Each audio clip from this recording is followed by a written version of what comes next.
Hello guys, welcome sa aking channel. So guys, meron akong gagawin ngayon na TV. Ito yung model niya, Divan 32M EL150. Okay, so binuksan ko na guys at nilinis ko muna. So ito yung loob niya. Ito yung power supply, main board, then ito yung top board or source board. So ngayon guys, papakita ko sa inyo ang problema nito. Okay, so ipa-plug in ko.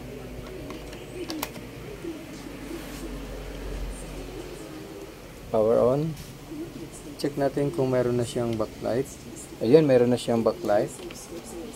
So, yun guys yung lumalabas, oh. Yan.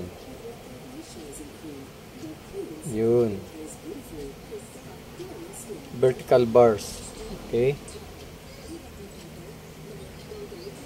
Check natin ito kung magpipade ang vertical bars niya o steady lang siya. Okay. So, ngayon, dito tayo magpo-focus sa top board. Magsusukat tayo ng voltahe. Okay, so tatanggalin ko muna itong cover. Then magsusukat tayo. Okay. So guys, natanggal ko na yung cover. So ito yung source board.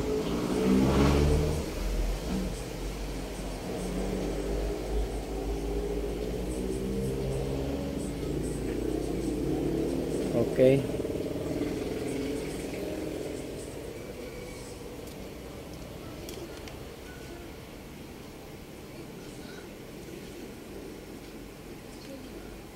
Okay, so ito yung DC to DC. Ito yung VGH. Then VGL.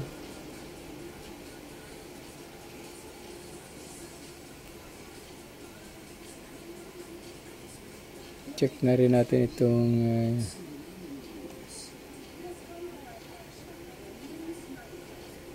DD.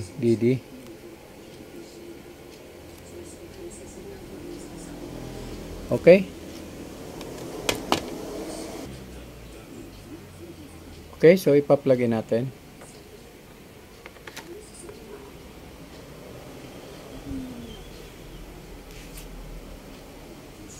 Power on.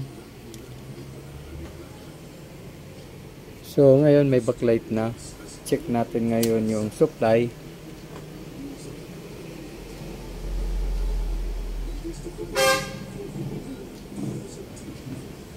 Meron siyang 12 volts.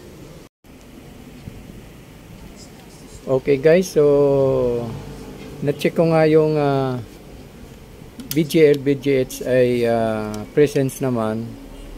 So ngayon guys, binaliktad ko kasi dito ako magpo-focus sa side COF. Ito, display. So malamang may problema sa supply dito sa COF, side COF na VGL, VGH. So ngayon, magsusukat ako dito. Tingnan natin kung meron siyang VGL, VGH na pumasok sa side COF. Okay, so ipa-plug in ko ulit. Tingnan natin. Ayan, naka-plug in na siya.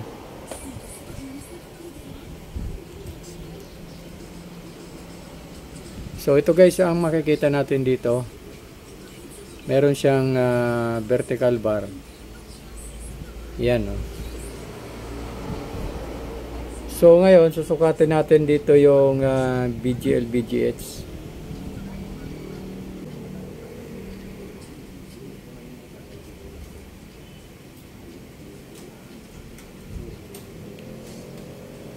Okay, so ito guys yung VGL, then ito yung VGH.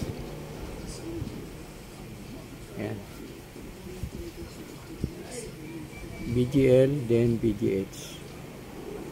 Okay, so susukatan natin.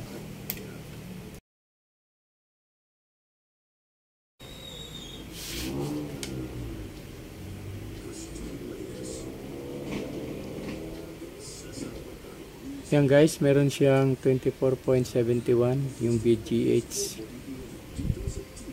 Check natin VGL. So yan guys, 0.5 volts. So ibig sabihin wala siyang VGL. Okay, so ito guys, naglagay ako ng magnetic wire supply ito. Check natin yung supply. So yan guys, negative 8.04. Ito yung VGL. So ito yung wire na ito, papunta na natin dito sa, kakabit natin dito sa side COF. Okay, so ito na guys yung ginawa ko. So nag-jumper ako ng wire dito sa side COF.